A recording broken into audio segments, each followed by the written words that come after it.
तीन दोस्त इस वक्त जब अपनी गाड़ी से घूमने के लिए निकले थे, कोरोना की वजह से लॉकडाउन और फिर काफ़ी समय उन्होंने साथ में नहीं बिताया था, तो अभी सोचा कि थोड़ा घूम फिर कर आ जाया जाए। तीनों ने एक रात पहले ही तय कर लिया और आज निकल पड़े। कोई हिल स्टेशन था, नाम था थपोरा हिल स्टेशन। वो खासकर ट्रैकिंग और प्राकृतिक प्रेमियों के लिए जाना ही जाता था। बहुत ही सुंदर और शांत जगह थी। वो तीनों दोस्त भी ऐसी ही जगह की तलाश में थे जहां पर शांति हो, थोड़ा सुकून हो। तीनों देर रात ही अपने कार से इस हिल स्टेशन के लिए निकल पड़े थे, लेकिन रास्ते में ही गाड़ी चलाते हुए बहुत टाइम हो गया था। वो लोग थक गए थे, नींद सताने लगी थी। इस वजह से उन्होंने रात को कहीं रुकने का फैसला किया। फिर उस सुनसान रास्ते पर कुछ दिखाई भी तो नहीं दे रहा था। थोड़ा सा आगे चलने पर एक रिजॉर्ट दिखाई दिया, जो वहाँ सुनसान जगह पर बस एक ही था। रात को यहाँ रुक जाते हैं, फिर कल निकलते हैं वापस से, ऐसा सोचकर वो लोग वहाँ पर गए और एक कमरा किराए पर ले लिया। रात भर वहीं आराम किया। जब वो लोग सुबह उठे तो देखा कि वो जगह भी काफ़ी अच्छी थी, तो तीनों ने सोचा कि यहाँ पर भी थोड़ा सा घूम फिर लिया जाए। आज यहीं ठहर जाते हैं, कल फिर थपोरा हिल स्टेशन के लिए निकल जाएंगे। ये सोचकर वो तीनों वहीं पर रुक गए। फिर तैयार होकर वहाँ घूमने के लिए निकल पड़े। घूमते फिरते वो लोग शाम तक अपने रिजॉर्ट पर आ चुके थे। उस रिजॉर्ट में सिर्फ एक रिसेप्शनिस्ट था और एक केयर टेकर था। बाकी अन्य 2-4 कर्मचारी थे जो काम करने वाले थे। रात को तीनों ने अपने प्रोग्राम के तहत खाना पीना खाया और फिर रिजॉर्ट की तरफ से बोनफायर के मज़े लिए। अभी तीनों बोनफायर के आसपास बैठे हुए थे। वो बाहर के मैदान में स्थित था। अभी तीनों दोस्त बात कर ही रहे थे कि अचानक से उनमें से एक दोस्त की नज़र सामने काफ़ी दूरी पर एक पेड़ पर पड़ी। ध्यान से देखा तो उसे ऐसा लगा कि उस पेड़ के पीछे से कोई उन्हें घूर रहा है। उसे थोड़ा अजीब लगा। यार देखो तो, वहाँ ऐसा नहीं लग रहा कि कोई खड़ा हुआ है और उस पेड़ के पीछे से हमें ही घूर रहा है। उसने उस तरफ इशारा करते हुए अपने दोस्तों से कहा। जब उसके दोस्तों ने वहाँ देखा तो उन्हें भी ऐसा लगा कि कोई तो वहाँ पर है। चल देखते हैं कौन है, एक दोस्त बोला और उठकर उस तरफ जाने लगा। तभी वहाँ पर उसी होटल का एक कर्मचारी आया जो उनके लिए कुछ खाने पीने का सामान लेकर आया था। वो उस लड़के को जाते हुए देखा तो उसने उसे आवाज़ लगाई। वो भी अभी कुछ 10-12 कदम ही चला था। उस कर्मचारी की आवाज़ सुनकर वो रुक गया और पीछे मुड़कर देखा। क्या हुआ, मुझे आवाज़ क्यों लगाई? लड़का बोला, साहब आप उधर कहाँ जा रहे हैं? उस कर्मचारी ने बोला, मुझे ऐसा लगा कि उस पेड़ के पीछे से कोई हमें ही देख रहा है, तो वही देखने जा रहा था कि कौन है। लड़के ने उसी पेड़ की तरफ इशारा करते हुए कहा, आप रुके, मैं देखता हूँ। कहकर वो कर्मचारी वहाँ से आगे जाने लगा। अभी वो थोड़ा आगे जा ही रहा था कि अचानक चलते चलते वो रुक गया। उस पेड़ के करीब तो नहीं आया था, लेकिन ज़्यादा दूर भी नहीं था। उसे कुछ भनक सी लगी, इसलिए उसने अपने आप को शायद रोक लिया और वहीं से उल्टे पैर दौड़कर जल्दी से उन तीनों लड़कों की तरफ आया। उसे यूं दौड़ते और हाँफते हुए देखकर वो तीनों लड़के उससे पूछ बैठे, क्या हुआ, तुम यूं दौड़ कर क्यों आ रहे हो? वो लड़का थोड़ी सांस भरने के बाद बोला, अभी अभी आप लोग यहाँ से चलो और अपने अपने कमरे में जाकर आराम कीजिए, जल्दी जल्दी। वो भारी गड़बड़ी की आवाज से बोला, पर हुआ क्या है ये तो बताओ। उसमें से एक लड़का बोला, साहब समझाने का समय नहीं है, बस हाथ जोड़ता हूँ, जल्दी यहाँ से चलो। उस कर्मचारी को ऐसे देख उन तीनों को अजीब लगा। फिलहाल उन लोगों ने उसकी हालत देखते हुए उसकी बात सुन ली और वहां से चले गए। पीछे बार बार वो कर्मचारी डर से देखते हुए जल्दी से वहां से भाग रहा था। सब लोग अपने कमरे में पहुंच चुके थे। वो कर्मचारी बोला, अपने कमरे की खिड़कियां बंद कर दीजिए अच्छे से, दरवाजे भी। इतना कहकर वो वहां से चला गया। तीनों को कुछ सूझ नहीं रहा था कि क्या किया जाए। तीनों एक ही कमरे में रुके हुए थे। ये कुछ भी बोलते रहते हैं, पता नहीं क्या हो गया है, उसका एक दोस्त बोला। पर ऐसा क्या हो गया? उस पेड़ के पीछे ऐसा क्या देख लिया उसने कि वो इतना डर गया और हमें अपने अपने कमरे में आने के लिए कहा? उनका एक दोस्त बोला। तभी उसका एक दोस्त खिड़की के पास आ गया और वो उस पेड़ की ओर खिड़की से होकर देखने लगा। उस लड़के ने ध्यान से देखा तो पाया अभी भी वहां पर कोई तो था जो पेड़ के पीछे छुपकर अब भी सीधा उनकी खिड़की की तरफ ही देख रहा था। ये देखकर लड़का थोड़ा सा दचक गया। अरे सुनो, यहाँ पर आओ, जल्दी देखो, वो अभी भी हमारी खिड़की की तरफ देख रहा है। लड़का अपने बाकी दोस्तों को बुलाते हुए कहने लगा। बाकी दोस्त भी खिड़की के पास गए और वो लोग भी देखने लगे। बिल्कुल सही कह रहा था उनका दोस्त, और वो जो कोई भी था उस पेड़ से उन्हीं तीनों को घूर रहा था। कुछ ठीक से दिखाई तो नहीं दे रहा था। अभी वो आकृति जो भी थी पेड़ के पीछे से ही दिख रहे थे। तभी अचानक ही वो उस पेड़ के पीछे से धीरे धीरे सामने आने लगी। हालांकि वो अभी भी बहुत ज़्यादा दूर थी, उनकी खिड़की से तो बहुत दूर। आकृति जैसे ही पेड़ के पीछे से बाहर आई, उन तीनों लड़कों ने देखा कि वो जो कोई भी था वो दिख तो पूरे इंसान की तरह रहा था। हालांकि अभी भी उसका चेहरा और शरीर ठीक से दिख नहीं रहा था, लेकिन अंधेरे में जितनी भी आकृति दिख रहे थे, देखने से तो वही लग रहा था कि वो कोई इंसान है। लेकिन सबसे अचरज की बात तो ये थी कि उसके पीछे बहुत बड़े बड़े पंख थे और पंख काफ़ी नुकीले से थे। वो देखकर उन तीनों दोस्तों को थोड़ा अजीब सा लगा। फिर वो आकृति थोड़ा धीरे धीरे आगे बढ़ने लगी और अचानक से वो जैसे हवा में उड़ने लगी। जैसे ही वो ऊपर उड़ी तो थोड़ा सा प्रकाश उस आकृति के चेहरे पर पड़ा और वो देखकर उन तीनों दोस्तों के पसीने छूट गए। वो जो कोई भी आकृति थी वो किसी अजीब जानवर की तरह दिख रहे थे। उसके हाथ पैर शरीर सब कुछ इंसान के ही थे, लेकिन उसका चेहरा वो कुछ अजीब सा था। वो इंसानी चमड़ी का तो बिल्कुल भी नहीं लग रहा था। उसके बड़े से दांत बहुत ही खूंखार थे और आंखें बिल्कुल लाल और नुकीली सी थीं। उसके हाथ में पंजे भी थे। तीनों दोस्तों को कुछ भी समझ नहीं आ रहा था। उन लोगों ने वो खिड़की तुरंत ही बंद कर दी और अच्छे से लॉक कर दिया। वो लोग जल्दी से बेड पर जाकर तीनों एक दूसरे से दुबक कर बैठ गए। जो भी नज़ारा उन्होंने देखा था वो बहुत ही अजीब था। अगर उनकी खिड़की खुली तो शायद पता नहीं क्या हो जाता।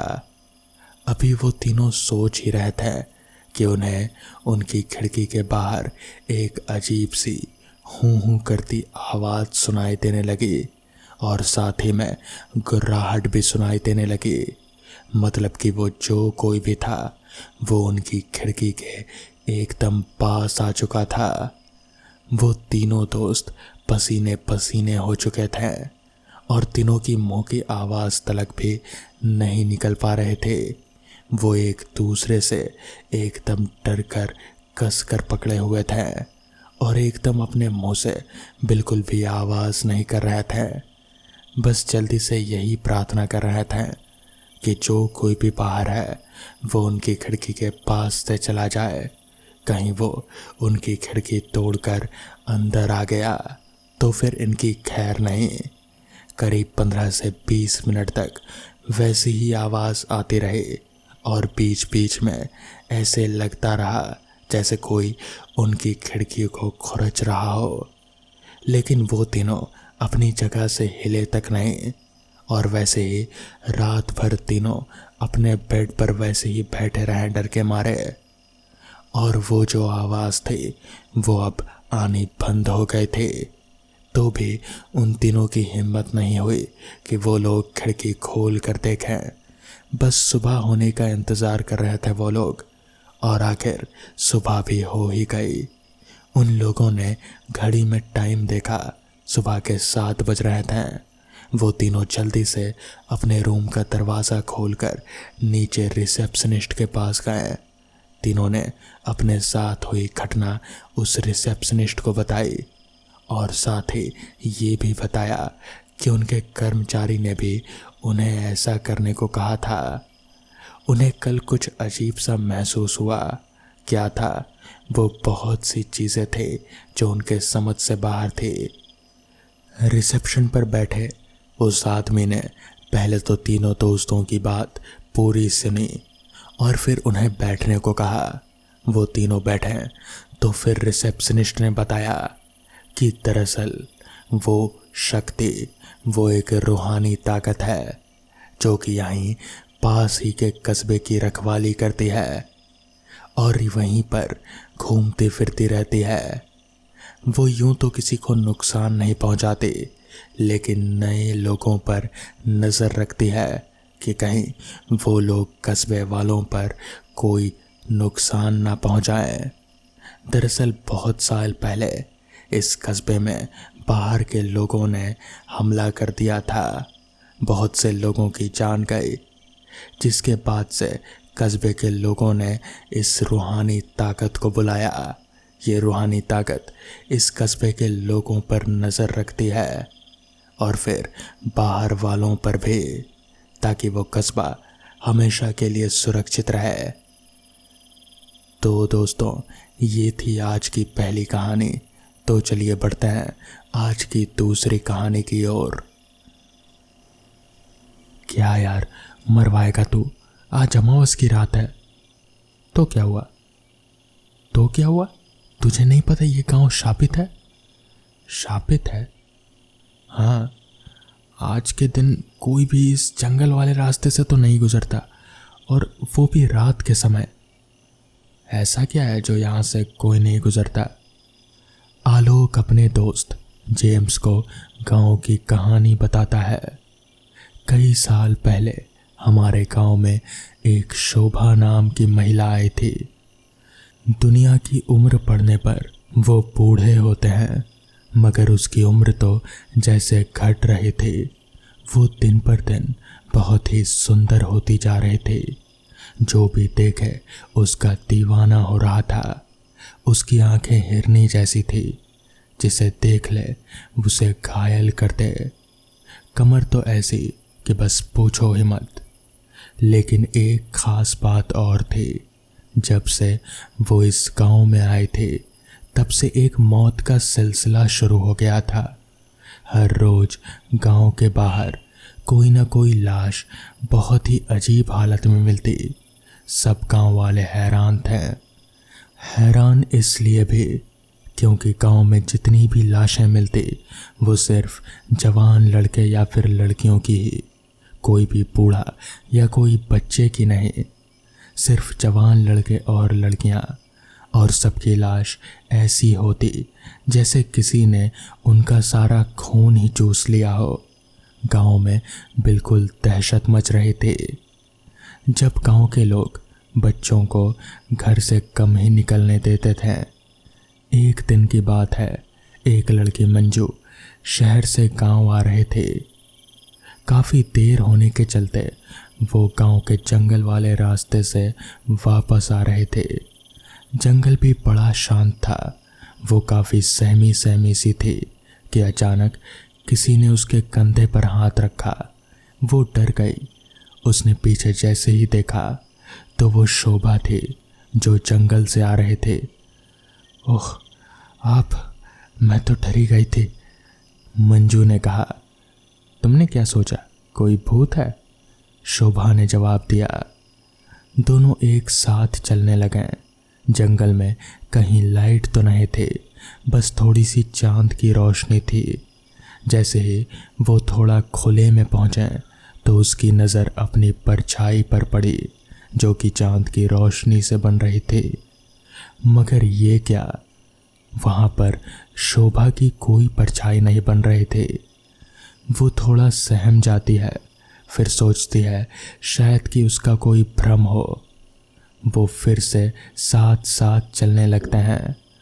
आगे नदी नज़र आती है तो मंजू बोलती है, आप 2 मिनट रुको, मैं ज़रा मुँह धोकर आती हूँ। ज़रूर। जब मंजू नदी में देखती है तो उसको अपना अक्स तो नज़र आता है मगर शोभा का नहीं। उसको पक्का यकीन हो जाता है कि हो ना हो ये औरत कोई भूत या चुड़ैल है। वो कई बार नदी में देखती है मगर हर बार सिर्फ अपना ही अक्स उसे दिखता है मगर शोभा का नहीं। वो नदी से बाहर आती है और शोभा के पास दोनों फिर से गांव की तरफ चलने लगते हैं। आप यहाँ जंगल में क्यों आई हो? बस टहलने का मन किया तो इधर आ गई, शोभा ने कहा। अब मंजू की नज़र चलते हुए उसके पैरों पर गई तो उसके पैर भी उल्टे थे, यानी कि पीछे की तरफ मुड़े हुए थे। वो डर भी गए थे मगर वो कुछ कर भी नहीं पा रहे थे। उसने वापस से शोभा से सवाल किया, आप टहलने के लिए इस जंगल में आती हैं? मंजू को इस तरह के सवाल करते देख कहीं ना कहीं शोभा को शक होने लगा। तभी शोभा ने कहा, नहीं, अपना शिकार करने। ये कहते हुए शोभा के लंबे दांत, हाथ भी रीछ की तरह हो गए, लंबे लंबे नाखून। चेहरा इतना भयानक था कि कोई भी देखे तो डर कर बेहोश हो जाए। और वो हवा में उड़ने लगी थी, जिसे देख मंजू ने जोर की चीख मारी, अब मैं तेरा शिकार करूंगी। इतना सुनते ही मंजू बहुत जोर से गांव की तरफ दौड़ने लगी और चुड़ैल भी उसके पीछे थे। मगर मंजू किसी तरह से दौड़ते दौड़ते गांव में पहुंच गई और वहीं पर जाकर रुकी जहां पर कुछ सारे लोग साथ में बैठे थे। गांव के सुरक्षा के लिए कुछ लोग वहां पर जमा हुआ करते थे हर रात। जब से गांव में यह मौत का माहौल हुआ था तब से ही। बचाओ बचाओ, जब यह आवाज़ उन्होंने सुनी तब वो सब जंगल की तरफ दौड़े और उन्होंने मंजू को पहचान लिया। उन्होंने मंजू को रोका और पूछा, क्या वो बेटी, तुम इस तरह से चिल्ला क्यों रही हो? काका काका, वो चुड़ैल मेरे पीछे लगी हुई है। उसकी सांस भी चढ़ी हुई थी। फिर उसने जंगल में बीती सारी बात सरपंच और गांव वालों को बताई। सब मिलकर शोभा के घर की तरफ गए। शोभा, बाहर निकल चुड़ैल, सारे बच्चों को तूने ही मारा है। गांव वाले की बातें सुन वो बाहर आती है। क्या सबूत है तुम्हारे पास जो मुझे चुड़ैल कह रहे हो? फिर मंजू भीड़ से बाहर निकल कर कहती है, इसे ध्यान से देखो, इसकी उम्र बढ़ती नहीं बल्कि इसकी उम्र घटती जा रही है। इसके चेहरे पर ना कोई झुर्रियाँ हैं और दूसरी इसकी कोई परछाई नहीं है। सब देखते हैं, उसकी किसी भी तरह की कोई परछाई नहीं दिखती और जब उसकी साड़ी हटाकर उसके पैर देखें तो उसके पैर सबको उल्टे दिखते हैं। अब किसी से बर्दाश्त नहीं होता। गांव वाले बहुत ही गुस्से में आ जाते हैं, मगर शोभा भी अब अपने आप पर काबू नहीं पा पाती। वो भी गांव वालों के सामने अपने चुड़ैल के रूप में आ जाती है, मगर गांव वाले बिना डरे उसे काबू में करके एक बरगद के पेड़ के नीचे बांध देते हैं और उसको आग लगा देते हैं। मगर आग लगने के बावजूद भी वो हंस रहे थे। उसकी हंसी पूरे गांव में गूंज रहे थे। पूरा गांव उसे देखने आ गया। आज अमावस्या है और तुमने मुझे जला दिया, लेकिन मेरी आत्मा हर अमावस को घूमेगी यहीं पर, और मुझे जो भी बाहर मिलेगा वो मारा जाएगा। इतना कहते कहते वो जलते जलते मर गई। लेकिन तब से ये गांव शापित हो गया और तब से लेकर आज तक यहाँ इस शापित गांव में कोई भी अमावस की रात को बाहर नहीं निकलता। क्या तुम अभी भी इन तकियानुसी बातों पर विश्वास करते हो? जेम्स ने कहा। यह सच है मेरे दोस्त, तुम बाहर से आए हो इसलिए तुम इन बातों पर विश्वास नहीं करते, मगर यह सच है। वैसे तुम्हारी उम्र कितनी हो गई है? जेम्स ने पूछा। मेरी तो अभी 21 साल हुई है। कल ही तो मेरा जन्मदिन था। ये सुनकर जेम्स हंसने लगा और अचानक एक बहुत ही खतरनाक डायन में परिवर्तित हो गया। ये देखकर आलोक के हाथ पैर फूल गए और वो भागने लगा, लेकिन उस चुड़ैल ने उसको पकड़ लिया और उसके ऊपर चढ़कर उसका सारा खून चूस लिया। अगले दिन सुबह 2 लाशें फिर मिली, एक गांव के बाहर जो आलोक की थी और दूसरी जंगल के बाहर जो जेम्स की थी। कहते हैं कि वो गांव आज भी शापित है और शोभा की चुड़ैल आज भी उस गांव में हर अमावस की रात को अपना शिकार ढूंढती है। और अगर जो भी अमावस की रात घर से बाहर निकला उसकी लाश मिलनी तो पक्की है।